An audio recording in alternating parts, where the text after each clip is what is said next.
Ang kwento ni Tomby. Ang kwentong ito ay hango sa totoong buhay. Mula ito sa isa nating tagapakinig. Karanasan ito ni Edu. Walang eksaktong taon. Probinsya ng Masbate.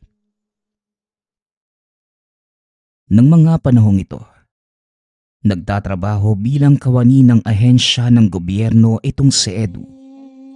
Nakadestino sa probinsya ng Masbate. Samut-saring tao ang nakakasalamuha, lalo na pag nagpupunta sa mga mabundok na bahagi ng probinsya. Ngunit si Edu yung tipo ng tao na hindi paniwalain, lalo na sa mga bagay na may kaugnayan sa espiritual, kagaya ng barang o kulam. Madalas lamang itong tinatawanan, lalo pag pinag-uusapan ng mga kasamahan sa trabaho. Tubong Maynila, ni minsan hindi nanirahan sa probinsya. Ang mga magulang ay nakabase sa ibang bansa. Inaantay na lamang nito na makumpleto ang petisyon sa kanya upang makasunod sa mga ito at doon na manirahan. Ano ba naman kayo? Modernong panahon na. Wala nang mga ganyan. Sa kagawa-gawa lang din yan ng mga matatanda noon eh. Lalo na pag di nila may paliwanag ang sakit ng mga tao. Wika ni Edu. Nang minsang madinig na nag-uusap ang mga kasamahan. Nako Edu, ibahin mo yung lugar na ito. Saka naalala mo ba yung pinalitan mo? Balita ko, namatay yun. Unti-unting nabulok yung bituka. Hanggang sa nagulat na lang sila, sumabog na lang yung tiyan. Nadinig ko na din ang tungkol doon. Nakita ko ang medical legal ng taong yun. Hindi totoong sumabog yung tiyan niya. Pumutok ang bituka dahil sa sakit na ulcer. Kayo talaga, masyado kayo nagpapaniwala sa mga chismis. Ay nako, tara na nga, mananghalian na tayo. 12:00 na. Dahil sa ugaling ito ni Edu, kinatatakutan ng amo na ipadala ito sa malalayong lugar. Ngunit wala namang magagawa dahil kulang sila ng taong nakatalaga sa bahaging yon ng probinsya. Kinabukasan, ipinatawag sila ng pamunuan. Magsasagawa ng pamamahagi ng pagkain sa mga nasalanta ng baha. Kakatapos lang din ng bagyo ng mga oras na yun at maraming pamayanan ang nalubog sa tubig.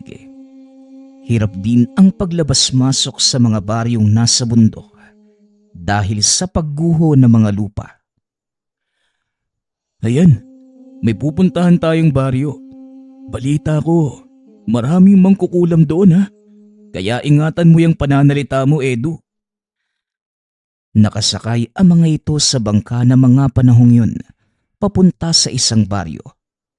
Kinailangan nilang sumakay dahil hindi pa din humuhupa ang baha. Nako Antonio, huwag mo akong alalahanin dahil kahit hindi ako naniniwala sa mga ganun, marunong naman akong rumespeto. Maya-maya pa, narating na nila ang baryo. Nakita ng binata ang mga taong nag-aantay ng dala nilang pagkain. Eto na Edu, asahan mong magkakagulo ha? Dahil ilang araw nang walang pagkain ng mga taong yan. Kalmahan mo lang. Ay nako, yan ka na naman. Tingin mo talaga sa akin parang bata no? Paulit-ulit ka. Huwag kang mag-alala. Ako nang bahala. Naunang dumaong ang mga kapulisan para pigilan ang pagdagsa ng mga tao. Sunod naman ang mga dala nilang pagkain, lumang damit at tubig. Nagsipagbabaan ang mga doktor para tignan ang kalagayan ng mga kabataan at matatanda. Habang sina Edo naman, inihahanda ang ipapamahaging pagkain. Sa mismong pangpang na sila nagsagawa ng pamimigay. dahil mahirap ang daan papunta sa mismong baryo. Habang nagbabalot si Edu, isang matandang babae ang lumapit sa kanya nang hihingi ng pagkain.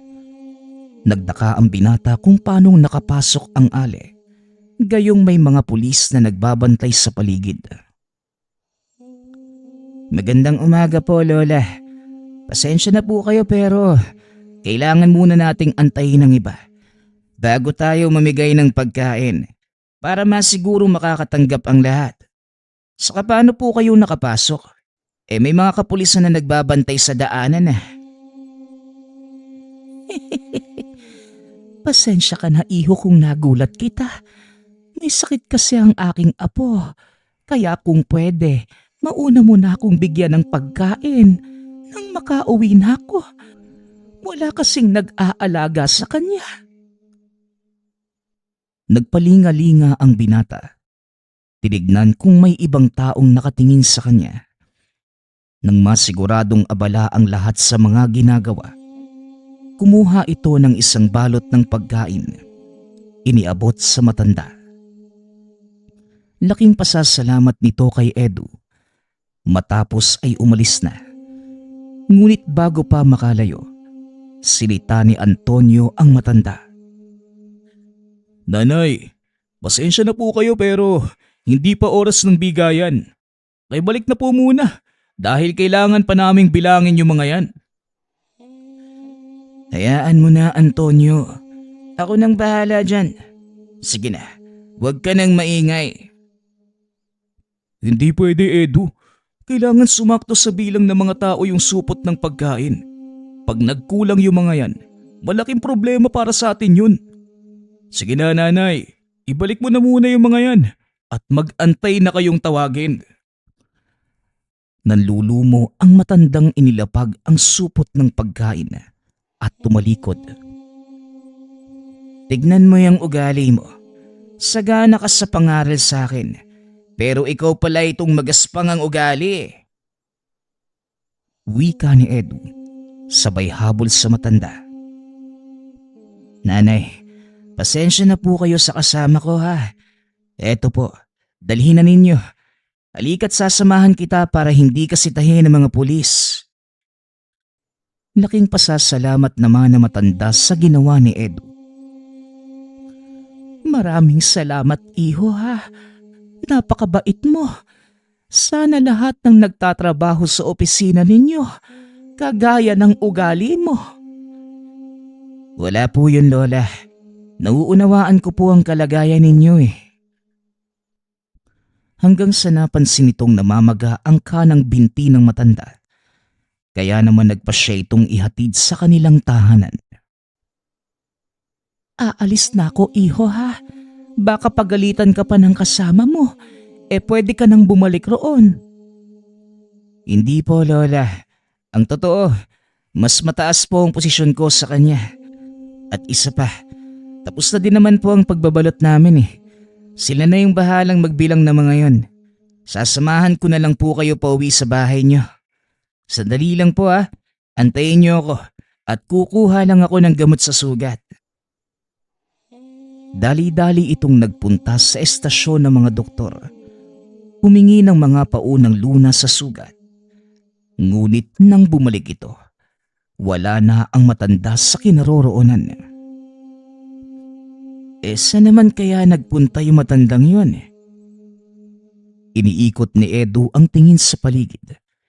Hindi nito nagawang mahanap ang matanda, kaya bumalik na lamang ito sa ginagawa. Hapon na nang matapos ang trabaho ng pangkat, kaya gabi na din silang nakabalik ng bayan. Ay, nakakapagod yung araw na to. Nananakit na naman tuloy yung binti ko. Mauuna na ako umuwi, Edu, ha? Sige, tatapusin ko lang tong ginagawa ko. Uuwi na rin ako. Matapos ang trabaho, umuwi na rin si Edu. Ngunit habang naglalakad pa uwi, nakita nito ang matandang babae. Dali-daling tinawag, ngunit hindi ito lumingon. Nagpatuloy sa paglalakad ang matanda hanggang sa madako ito sa madilim na bahagi ng daan at tuluyang naglaho. Nagtataka ang binata kung ano ang ginagawa na matanda doon sa lugar. Gayong napakahirap tumawid sa ilog ng mag-isa. Idagdag pa ang kalagayan ng pangangatawan. Napakamot na lamang ng ulo si Edu. Iniisip na baka guni-guni lamang ang lahat dahil na din sa pagod. Kinabukasan, maaga itong nagpunta sa trabaho. Sasama ang binata sa mga doktor pabalik sa nayon. Isa sa mga trabaho ng binata ang makipag-usap sa mga tao. Kaya kahit hindi niya gamay ang ganitong gawain, wala ding nagagawa si Edu. Habang naglalakbay, kinakausap ito ng kasamang doktor. Matagal ka na ba sa lugar na ito, Edu? Hindi naman po, Dok. Siguro mga 1 taon at kalahati pa lang. Pero unang beses ko palang pumunta sa baring yung kahapon. Bakit nyo naman naitanong? Hindi naman sa naniniwala ako pero malakas yung usap-usapan na pugad ng mangkukulam yung lugar na yun. May nakausap din ako matanda. Ganon din yung sinabi. Pero syempre, dahil alagad ako ng siyensya, hindi ako naniniwala sa mga ganon. Ako din naman, Dok. Mahirap naman talagang paniwalaan yung mga ganong bagay. Lalo na hanggat walang patunay. Tama ka, Edu. Pero sa tagal ko sa trabaho bilang doktor, marami na din akong nakaengkwentrong kakaiba. Mga sakit na hindi maipaliwanag ng siyensya. Kagaya ng pagkakaroon ng bubog sa loob ng katawan ng tao. At marami pang iba. Ewan ko, Dok. Pero ako, natatawa na lang kapag nadidinig ko yung mga kwento tungkol sa kulam. Isipin mo paano masasakta ng isang tao ang kapwa sa pamamagitan ng buhok at manika lang? Lingid sa kalaman ng dalawa na may kasabay silang albularyo. Laking gulat na mga ito nang biglang sumabat sa kanilang usapan. Alam nyo, matagal nang nagtatalo ang siyensya at kababalaghan. Kayo mga doktor, may librong pinagbabasehan sa lahat ng mga sakit na nakakaengkwentro nyo. Ganon din kaming mga albularyo. Kung may pamamaraan kayo para matukoy ang sakit ng isang tao, ganon din kami. Halos wala naman tayong pinagkaiba. Nagkakatulad lang tayo sa paniniwala. Kaya kailangan nyo na matinding pruweba bago maniwala sa mga bagay-bagay. Pero kami, tanging sa pananampalataya at tiwala nagbabase. Wika ng albularyo. Para sa amin, ang lahat ng pangyayari ay may karampatang paliwanag, Manong. Kaya hanggat walang kaukulang eksplanasyon, hindi namin to pinaniniwalaan. Hindi ko naman kayo pinipilit maniwala sa mga bagay-bagay. Lalo na't nabubuhay kayo sa modernong mundo. Ngunit hindi ko din pwedeng basta nalang iwanan ang aking paniniwala. Lalo pat dekada ko nang naengkwentro mga bagay na hindi may paliwanag ng mga librong binabasa nyo. Namangha ang dalawa sa sinabi ng albularyo. Maging ang doktor ay tila nakumbinsi sa mga salitang nabitawan. Pagkarating sa baryo, muling kinausap ni Edu ang doktor. Ayon dito, kailangan nilang magpunta sa bawat kabahayan para magbigay ng kaukulang gamot at magsagawa ng ilang gawaing medikal. Di ako marunong ng dialekto ng mga matatanda rito. Kaya pwede bang ikaw yung makipag-usap sa kanila? Hindi naman tumanggi ang binata. Isa ito sa mga trabahong nakaatang sa kanya. Magsisimula tayo sa bandang ibaba. Bakit sa kabundukan? Babalaan kita, Dok, Pwede tayong gabihin sa lugar. Kaya nga ako nagdala ng tolda at mga dilata Wika ni Edu habang ipinapakita ang dalang bag. Handa din naman ako, Edu.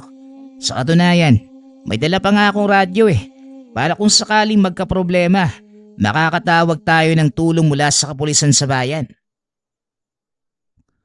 Maya-maya pa, narating na mga ito ang unang bahay. Isinagawa nila ang kanilang trabaho. Habang si Edo naman nakikipag-usap sa mga lokal ng lugar. Nakita nito ang albularyong nakasabay sa bangka. Nakatitig lang sa kanila habang humihit-hit ng hawak na tabako. Bandang tanghali, habang kumakain ang mga doktor, isa sa mga taga-baryo ang nagdala ng tinolang manok bilang pasasalamat. Nako, kung nandito yung kasama mong si Antonio, siguradong matatakam yun. Tignan mo, napakasarap ng ulam natin. Oo nga may katakawan pa naman ng taong yan. Nagtataka nga din ako kung bakit hindi siya pumasok Ano kayang nangyari doon? Matapos kumain, nagpatuloy sa trabaho ang mga doktor. Samantalang si Edo naman, isinabit ang dalang duyan at naidlip. Ilang oras ang nakalipas, ginising na ito ng doktor. Tara na Edo, tapos na tayo sa gawing ito. May mga bahay pa ba sa banda roon? Medyo maaga pa naman Kailangang marami tayong matapos ngayong araw. Para bukas kung sakali mang hindi naubos yung lahat ng kabahayan, kaunti na lang yung tatrabahuhin. Tinignan ng binata ang dalang mapa ng baryo. Ipinaliwanag ito. Nandito tayo ngayon. Mula sa kinaroroonan natin, Pahilaga, may mahigit 10 kabahayan pang hindi natin napupuntahan. Dito naman sa bandang timog, 2 o 3 bahay lang ang nandyan. Pero medyo masukal na yung daanan Umaasa itong hindi natutuloy ang doktor sa pagpunta sa lugar na yun. Dahil bukod sa gubat ang daraanan, napakatarik pa nito.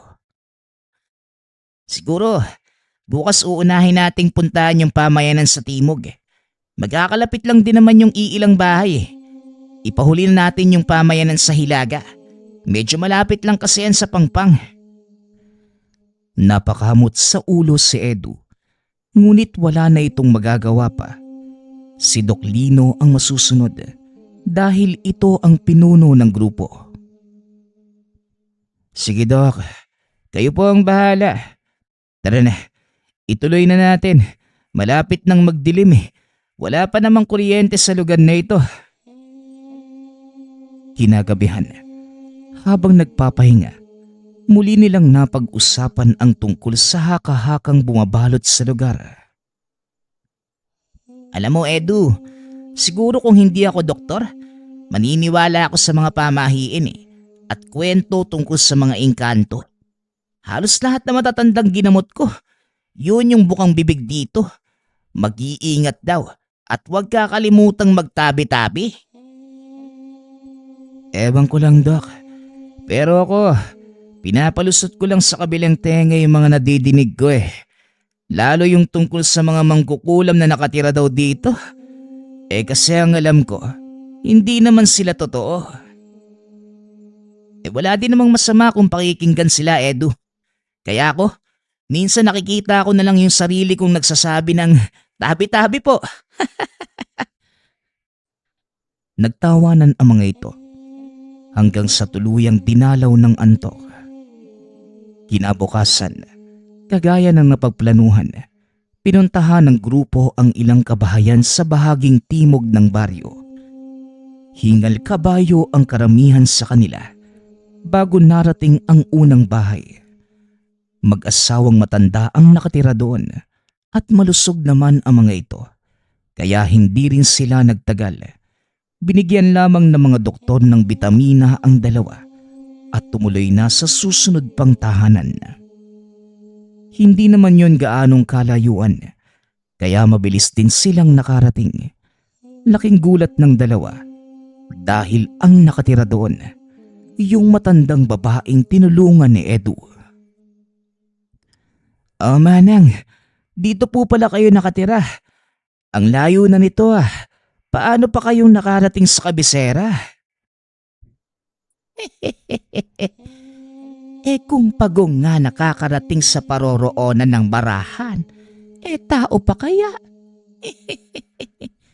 Sa edad kong ito, hindi na mahalaga ang bilis ng kilos, iho. Kahit mabagal lang, basta sigurado ang galaw. Anong may paglilingkod ko sa inyo? Siya nga pala, mga doktor ang kasama ko. Narito sila para tignan ang kalagayan mo at bigyan ka na rin ng gamot na kakailanganin.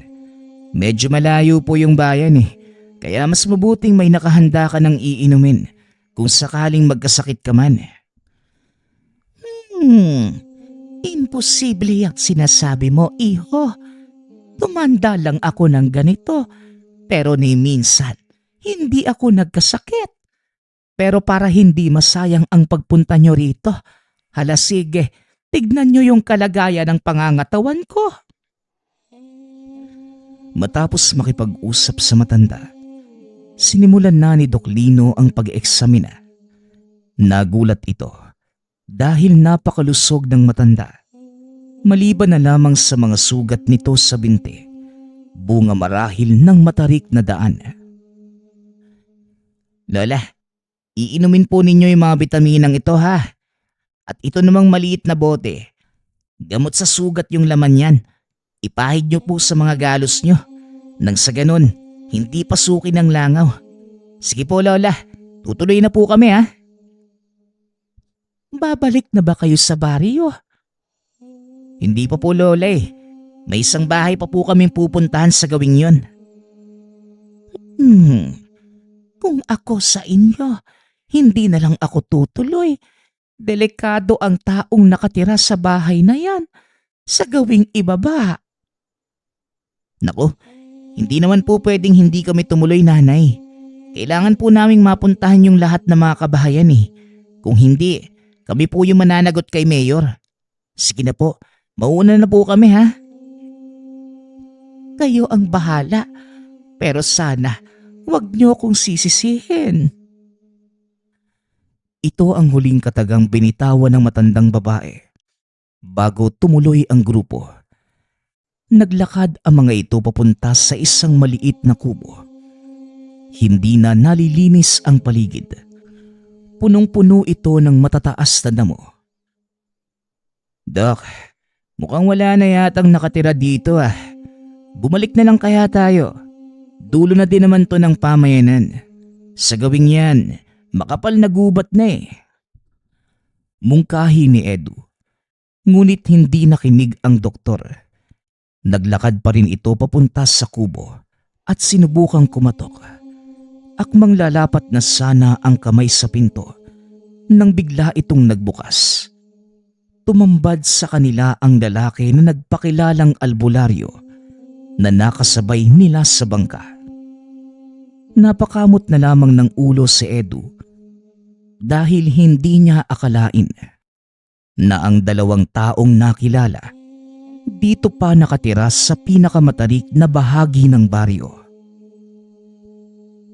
Teka, ano naman po ang ginagawa niyo rito sa tuktok ng bundok? Kanina yung matandang babae, ngayon naman kayo. Tanong ni Edu. Kagad itong inawat ng doktor. Pasensya na po kayo Manong Naparito lang po kami para mag-abot ng kaunting gamot at tignan na din yung kalagayan nyo. Hindi ba nasabi ko ng isa kong albularyo? Ano pa bang dahilan nyo para tulungan ako at bigyan ng mga modernong gamot? Nagkatinginan sina Lino at Edu dahil kapwa hindi alam ng mga ito ang sasabihin. Wala naman pong problema sa amin kung ayaw po ninyong suriin namin kayo. Sige po, mauuna na kami ha. Laking pagtataka ni Edu dahil kanina lang namimilit pa itong puntahan ang huling bahay. Ngunit ngayon, siya na mismo ang nagyayang bumalik na lamang. Sadali lang, sinabi niyong nadaanan niyo si Tandang Mayang Buti naman at buhay pa kayong nakarating dito. Wika ng lalaki. Bagay na pinagtakahan naman ng dalawang binata. Teka, Ano po ang ibig niyong sabihin, Manong? Ang matandang yun, kilalang mangkukulam. Marami na din siyang nabiktima. Paano ko nasabi? Dahil ako mismo ang gumamot ng lahat ng mga yon. Pasalamat kayo at hindi siya gumawa ng kabalbalan. Dahil kung hindi, baka magtuos na naman kami. Magtuos? Teka, ibig sabihin, naglalaban kayong dalawa? Pinapatulan po ninyo yung matandang babae? Matanda. Kung titignan mo sa panglabas na anyo, oo, matanda ang itsura ni Mayang. Pero ang kanyang espiritual na katawan, kailanman, hindi nagkakaedad. Muling nagkatinginan ang dalawa. Sabay na napatango. Ganun po ba, Manong? Sige po mauuna na po kami. Salamat po sa payo nyo. Matapos kausapin ang lalaki, pinili ni Doc Lino na mag-iba ng daan. Nakaramdam ito ng takot sa sinabi ng lalaki tungkol sa matandang babae. Ay Doc, nakuha mo na ba yung pangalan ng dalawang yon? Oo, yung matandang babae si Aling Mayang. Yung lalaki naman si Mang Kristan. Bakit mo naman naitanong? Wala naman po, Doc. Gusto ko lang malaman. Baka sakaling makasalubong ko sila sa daan. Di alam ko na kung anong itatawag ko sa kanila. Matagumpay nilang natapos ang misyon sa baryong yun. Pagkabalik sa bayan, hinanap ni Edu si Antonio. Ngunit ayon sa mga kasamahan, pangalawang araw na itong hindi pumasok sa trabaho ang kaibigan. Walang nakakaalam sa mga ito kung ano ang nangyari. Kaya naisipan ni Edu na puntahan sa tinutuluyan ang kaibigan. Nagulat ito nang madatnan niyang nakaratay sa higaan si Antonio. Namamaga ang buong katawan, lalo na ang bandang tiyan.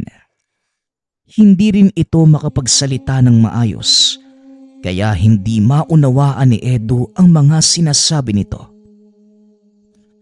Sandali nga lang, Antonio. Pupuntahan ko si Doc Lino. Nandito pa sila sa bayan Magdadala na din ako ng ambulansya para kung sakaling kailanganin kang isugod sa ospital. Matapos yan, dali-dali na itong tumakbo papunta sa ospital kung nasan si Doc Lino. Oh, Edu, anong nangyari sa'yo? Bakit parang hinahabol ka ng 10 aso? Doc, yung kaibigan ko po kasing si Antonio, nakaratay na lang sa higaan. Namamaga po yung buong katawan. Pwede po ba tayo magpadala ng ambulansya sa bahay niya para madala siya rito sa ospital? Oo naman, bakit hindi? Sandali lang, sasabihan ko yung driver ha. Dito ka lang, antayin mo ko.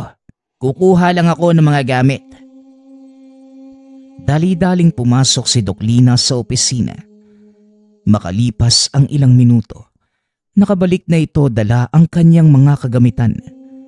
Umikot na din mula sa likod ang ambulansya kasama ang ilang personel ng ospital. Pagkarating sa tahanan ni Antonio, nagulat ang doktor sa mga nakita. Bago pa man dalhin sa ospital, sinigurado nitong nasa maayos na kalagayan ang katawan ni Antonio bago ibiyahe. Walang makitang abnormalidad sa pulso at paghinga nito ang doktor, bagay na labis nitong ipinagtataka. Kitang-kita na ang pamamaga ng katawan ng pasyente, ngunit ni sinat, walang lumalabas na sakit. Teka, ano ba'y nangyari dito sa kaibigan mo? Normal naman ang lahat ng mga pagsusuri ko sa kanya. Pero dadalhin natin siya sa ospital para matignan gamit yung mga aparatos doon. Pinagtulungan ng mga itong buhatin si Antonio para maisakay sa ambulansya. Pagkarating sa ospital, sinuri ito ng ilang ekspertong kasamahan ni Doc Lino at ilang minuto lamang ang nakalipas. Lumabas din ang resulta. Wala namang nakikitang problema sa katawan mo Bakit ka nagkakaganyan, Antonio? Tanong ng doktor. Ngunit hindi naman makasagot si Antonio. Dahil siguro sa kakakain mo yan. Magpahinga ka na muna habang pinag-aaralan pa ng mga doktor ang kalagayan mo. Ako nang bahala sa opisina. Inaya ito ni Doc Lino sa isang sulok upang kausapin. Edu, alam kong hindi ka maniniwala. Pero sigurado kung hindi pangkaraniwan ang sakit ng kaibigan mo. Walang makitang anuman ng mga aparato. Para tuloy gusto kong patignan sa albularyo eh. Nadidinig mo ba ang sarili mo, Doc? Papatignan sa albularyo? Di parang sinabi mo na din na walang kwenta ang 10 taong pag-aaral ninyo. Pasensya na, pero hindi talaga kasi ako naniniwala sa mga ganong bagay, Doc eh. Magkaiba tayo, Edu. Hindi ko rin naman lubos na sinusuportahan ng mga albularyo sa ginagawa nila. Nasa modernong panahon na tayo. Pero bahagi na ito ng kultura natin. Bakit hindi natin subukan, di ba? Wala naman sigurong mawawala eh. Ikaw ang masusunod, Doc.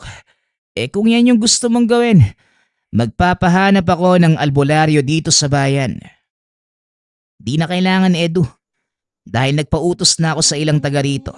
Napuntahan si Mang Kristan. Aantayin na lang natin siyang dumating. Naupo si Edu sa tabi ni Antonio habang hinihintay ang pagdating ng lalaki. Medyo malayo ang baryong pinagmulan, kaya inaasahan nilang madaling araw na itong darating sa lugar. Ilang oras pa ang nagdaan, dumating na ang mga taong sumundo, kasama si Mang Kristan. Dahil kung titignan, pangkaraniwan lamang din ito. Doktor na nagpatawag ng isang albularyo. Ngayon lang to nangyari sa akin ah. Sabihin niyo, bakit niyo ako pinatawag? Gayong puro eksperto sa medisina ang nasa loob ng ospital na ito. Tanong ng lalaki. Wala ni isa kina Edu ang nakasagot ng tanong. May magagawa po ba kayo, Manong, sa kaibigan ko? Ikaw, bata, ano sa tingin mo? Meron ba? Pasensya na po, Manong. Hindi po kasi ako naniniwala sa mga kagaya ninyo eh. Pero wala naman po sigurong masama kung susubukan, hindi ba? Ang pinakamalubhang sakit na maaaring matamo ng isang tao ay kawalang tiwala sa taong gumagamot sa kanya. Mapadoktor o albularyo, walang pinagkaiba. Paano mo ngayon ibibigay at ipapainom ang gamot sa pasyente kung wala itong tiwala sa'yo?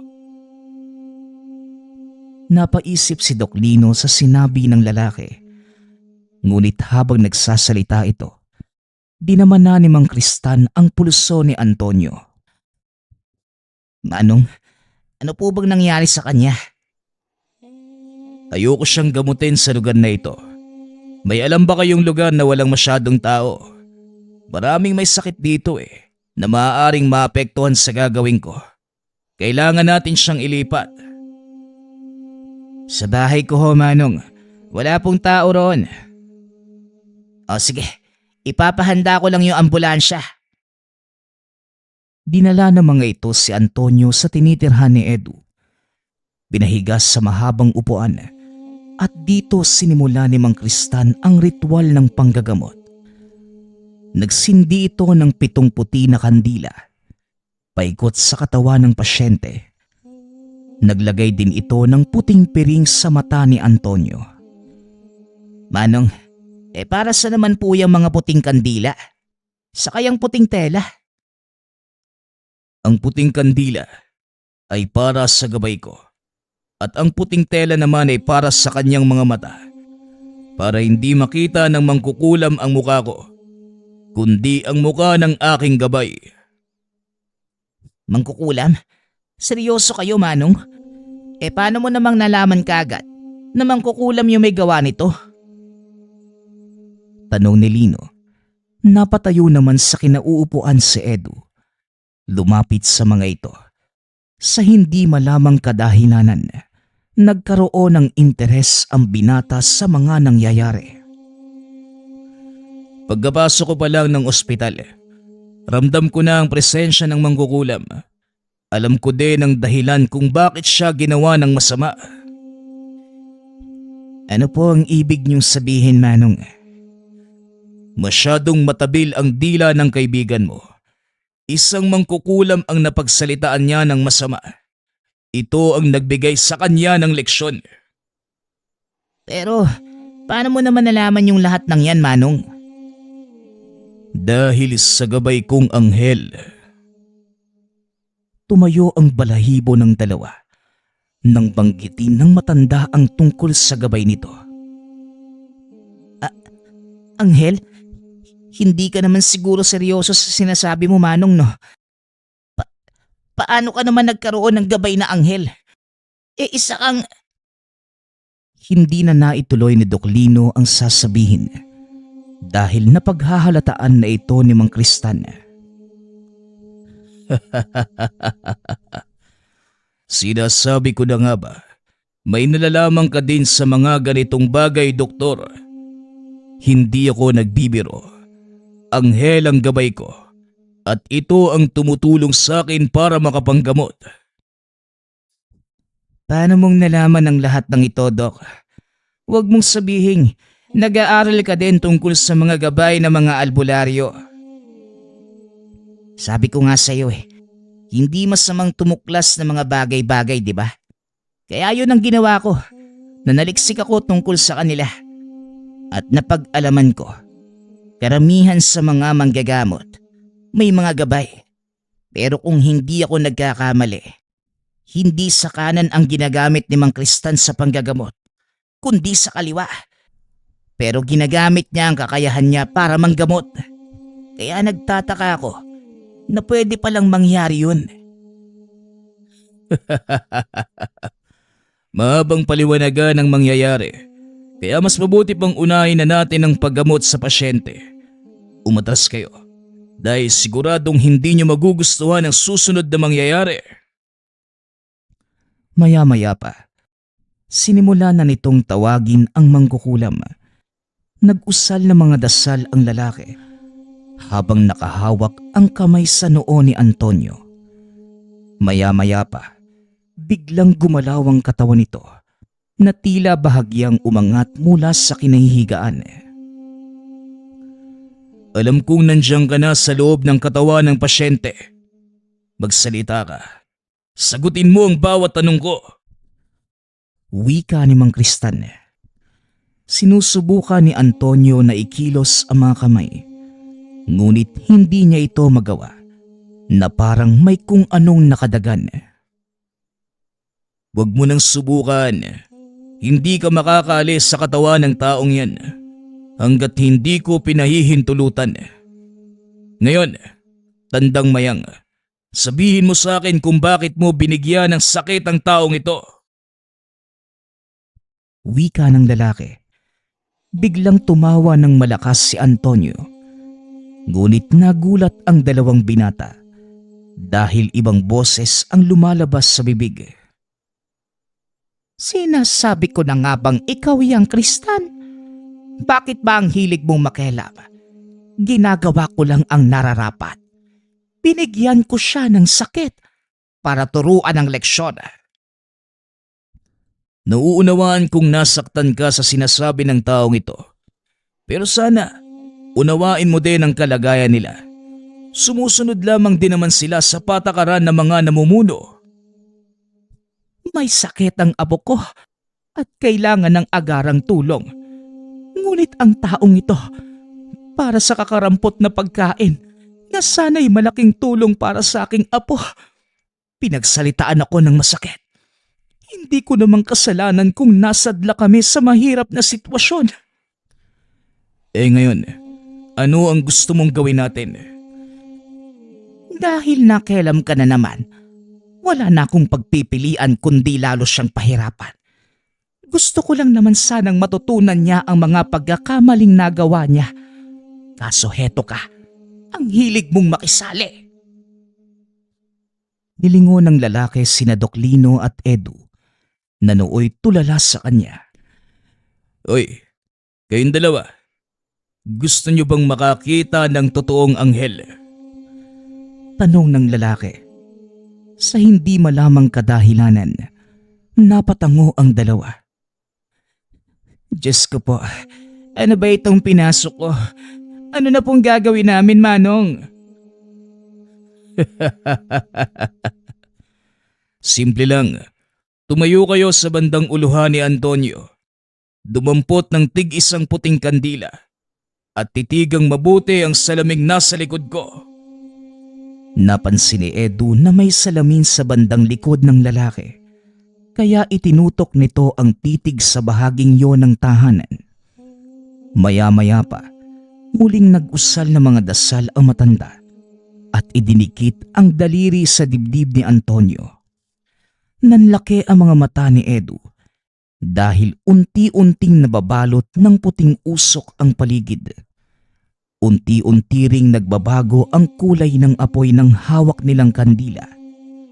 Mula sa salamin, naaninag ni Edu ang imahe ng isang malaking puting nilalang. Paunti-unting nagbabago ang hubog nito. Lumantad ang malalaking pakpak at nagliliwanag na mga mata. Alam kong nakikita niyo na siya ngayon. Wag na wag kayong titingin sa kanyang mga mata kung ayaw niyong lamunin niya ang inyong kaluluwa. Wika ng lalaki. Biglang napayuko ang dalawang binata. Palihim na nagbulungan.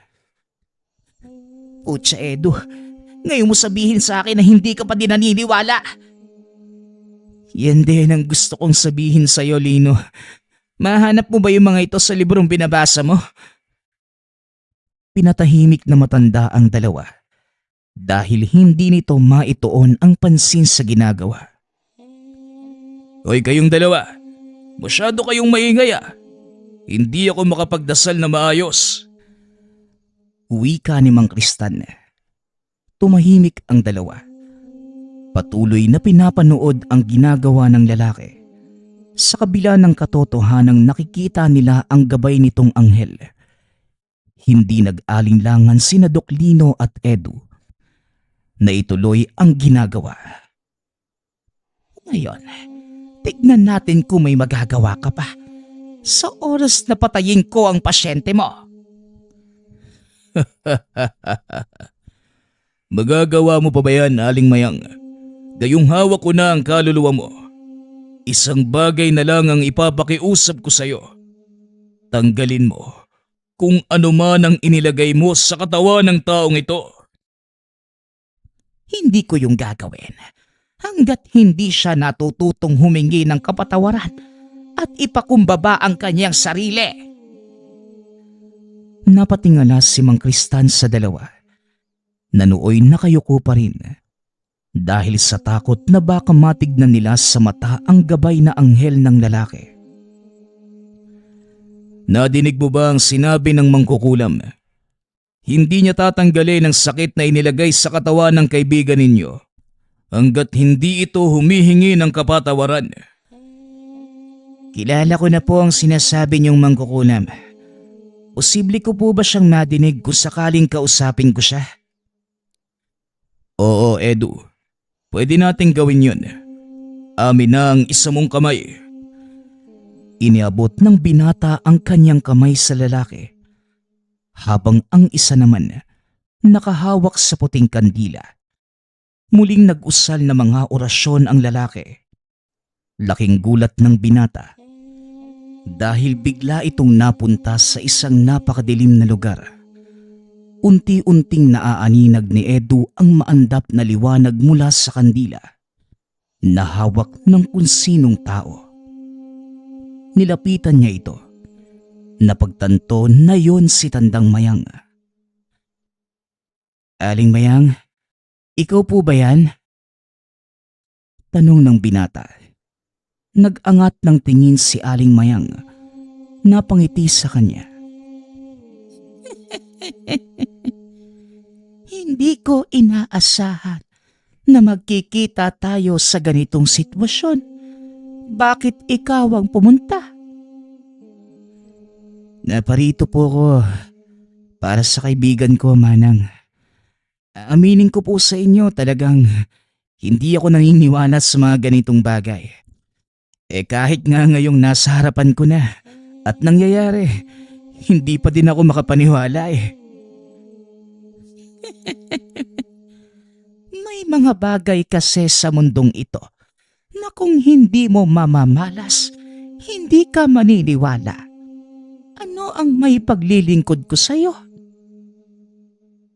Manang, naparito po sana ako para humingi ng kapatawaran sa ginawa ng kaibigan ko sa inyo.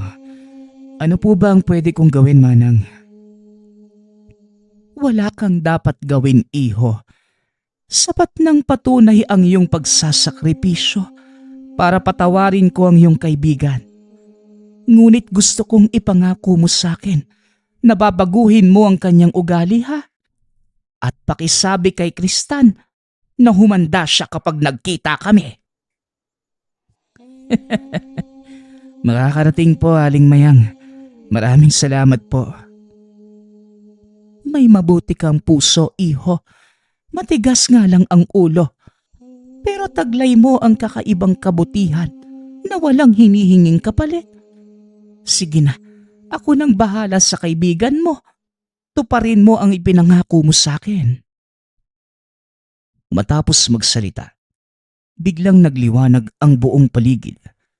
Bumalik sa ulirat si Edu. Nakita nitong nakaupo lamang sa isang sulok si Mang Kristan. O ano, nakausap mo ba yung matandang bugnutin? Tatakutin pa niya akong papatayin niya ang pasyente. Hindi naman niya yung kayang gawin. Biglang napaupo si Edu. Nakaramdam ito na matinding panghihina. Edu, anong nangyari sa'yo? Ayos ka lang ba? Ayos lang ako, Dok. Medyo nakakapagod pala yung ginawa ko. Ano po ba ang tawag doon, Manong? Lakbay diwa ang tawag doon. Kung hindi ka sanay, nakakapagod talaga. Dahil kailangang lumabas ng iyong kaluluwa sa iyong katawan para maglakbay. Sa kaso naman ng kaibigan mo, pumasok ka lang sa kanyang kamalayan, kaya hindi ganong kalala ang pagod na nararamdaman mo. Mapanganib ang lakbay diwa, lalo pa para sa isang baguhan. May mga kasong namamatay ang katawang lupa dahil hindi na nakakabalik ang kaluluwa. Nako, delikado pala yan. Ang ganda pa namang pakinggan. Mapanganib kung hindi ka sanay, ngunit sa tamang paggabay at kasanayan, unti-unti mo itong mapeperpekto. At syempre, masasanay ang katawan mo. O siya, kailangan ko nang umalis. Magaling na yung kaibigan ninyo. At Edu, pagsabihan mo yung maigi dahil sa susunod, ako na mismo ang sasampal sa kanya. Natawa na lamang si Edu dahil totoo ang sinabi ni Aling Mayang at Mang Kristan. Talagang matabil ang dila ni Antonio, lalo na kung nakakaramdam na ito ng pagod. Kinabukasan, nagising ito at laking gulat dahil nasa ibang silid na siya. Teka Edu, anong ginagawa ko rito? Anong ginawa mo sa akin? Tanong ni Antonio habang kinakapa-kapa ang katawan. Kung makapagtanong ka, akala mo naman, kasama-samantala ang katawan mo. Umayos ka nga, nakakahiya kay Doc Lino eh. Alam mo ba kung ano ang nangyari sa'yo, Antonio? Hindi nga Dok eh. Nagising na lang ako na nandito sa loob ng sala ni Edu. Teka, ano bang ginagawa ko rito? Ang huling natatandaan ko, nilagnat ako ng sobrang taas. Tapos yun na, wala na akong maalala. Nakulam ka, Antonio. Dahil sa katibilan niyang dila mo. Ngayon, alam mo na ang pakiramdam ng nakulam. We, hindi nga. Kulam? Parang hindi naman yan yung Edong kilala ko. Dok, ano bang itinurok mo dyan sa kaibigan ko? Totoo ang sinasabi niya. Kagagaling lang dito ng manggagamot mula sa kabilang baryo. Nakulam ka nga talaga, Antonio. Sino naman yung kumulam sa akin, Aber? Alam nyo, pag titignan ko lang kayo, parang hindi kayo doktor at profesional Nadidinig nyo ba yung mga sarili nyo? Ikaw, Edu, hindi ka naman naniniwala sa kulam, di ba? Saka ikaw, Dok, nasa na yung 10 taong pinag-aralan mo sa medisina? Minsan, Antonio, may mga bagay o kaganapan sa mundo natin na hindi kayang ipaliwanag ng mga aklat ng siyensya. Punong kababalaghan, ika nga. At aaminin ko sa'yo na bago ang paniniwala ko sa buhay dahil sa mismong nangyari sa'yo. Ganon din ako, Antonio. Hindi ko nga akalaing masasaksihan ko mismo yung lahat ng to Matapos ang pag-uusap, nagpasya ang 3 dalawin si Aling Mayang at Mang Kristan sa kanilang mga tahanan. Napag-alaman ng mga ito na matalik palang magkaibigan ang dalawa. Pasensya na kayo kung nasaktan ko ang kaibigan mo. Gusto ko lang naman talaga siyang turuang maging mapagkumbaba. Wala po yun, Aling Mayang. Ako nga po yung dapat humingi ng tawad sa inyo Pasensya na po kayo sa mga masasakit na salitang nasabi ko Tapos na yun, iho. Ang mahalaga, natutunan mo na ang aral. Alam nyo, natatawa ako sa inyo. Ni hindi man lang kayo naghinala kung bakit nalaman ko kagad ang nangyari. Ang totoo, may ideya na po ako. Pero hindi lang kasi ako sigurado Baka kapag sinabi ko sa inyo, magalit kayo. Ngayon, mas nauunawaan nyo na ang sinasabi ko. Hindi ko aalisin sa iyo ang paniniwala mo bilang doktor. Matagal mong pinag-aralan ang larangang yan. Sana lang, gamitin mo ang karanasang ito para mas maunawaan ang mga bagay-bagay. Pag-uusap ng mga ito habang kumakain sa ilalim ng puno ng mangga. Isang malaking pagbabago ang nangyari sa dalawang binata, lalo na sa espiritual na paniniwala ng mga ito.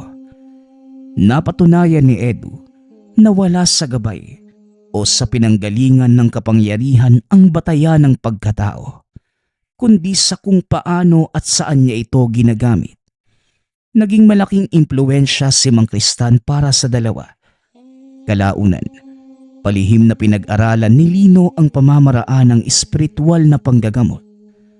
Kalaunan, nagagawa ng pagsabayin ng doktor ang sayantipikong pamamaraan at espiritual na panggagamot nang hindi nalalaman ng mga pasyente.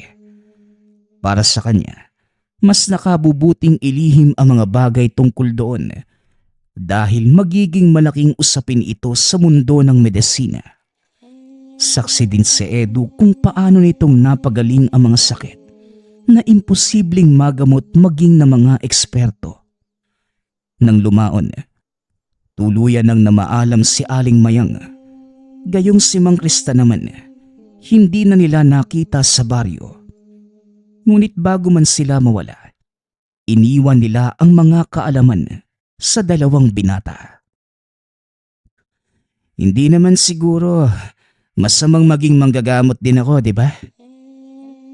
Kung nagawa nga ni Mang Kristan, bakit hindi natin kayang gawin?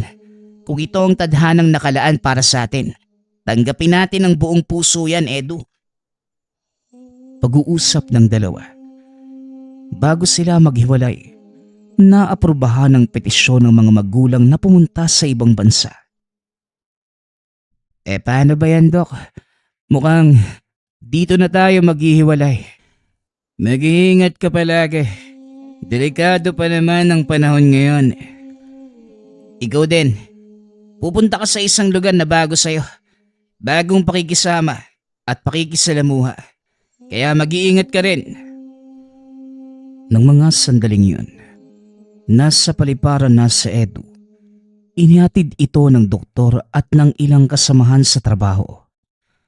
Makalipas ang maraming taon, namuhay si Edu sa ibang bansa.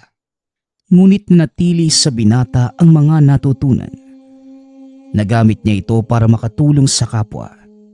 Paminsan ay umuuwi ito ng bansa upang magbakasyon. At dahil nakahanap ng magandang trabaho, nagawa nitong makabili ng malaking ari-arian dito sa bansa. Kalaunan, naging maganda ang buhay ng binata. Pinili na lamang na umuwi sa Pilipinas upang dito na mamuhay. Hindi naman ito hinadlangan ng mga magulang dahil alam nilang mabuting desisyon ang ginawa ng anak. Muling bumalik si Edu sa Masbate. Ipinagpatuloy ang pagtulong sa mga tao roon.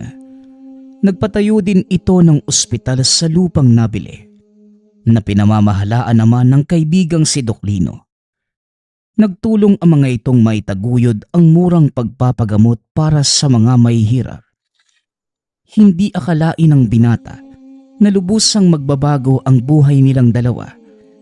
Isang doktor na nagkaroon ng kaalaman sa pananambal at isang pangkaraniwang binata na naging manggagamot. Ang kwento nilang dalawa ay hindi nailantad sa marami dahil na din sa pinangangalagaan ng mga ito ang propesyon. Iilan lamang sa kakilala nila ang nakakaalam sa karanasan ng dalawa. Sa muling pagbalik ni Edu sa bansa, nagkaroon ito ng mas malaking pagkakataon para makatulong sa kapwa. Lalong dumami ang kanilang natulungan sa larangan ng medisina at kawanggawa. Magpasa hanggang ngayon, itinutuloy pa din ni Doc Lino at Edu ang minanang gawain. Bagaman hindi alam ng mga tao ang kakayanan, nagpapasalamat ang mga ito dahil nagagawang lunasan ng magkaibigan ang kanilang karamdaman, lalo na ang mga taong kapos sa pera. Para kay Doc Lino, isa itong malaking karangalan ang makapaglingkod sa tao, maging sa Diyos.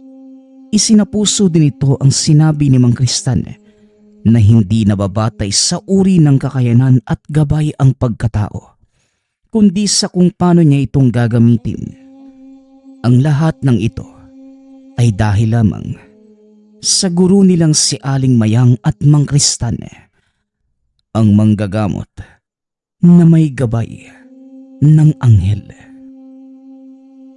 Nagpapasalamat nga pala ako sa lahat ng sumusuporta sa ating channel. Nawa ay patuloy niyong suportahan at pakinggan ang ating mga kwento. Hanggang sa muling pakikinig. Paalam.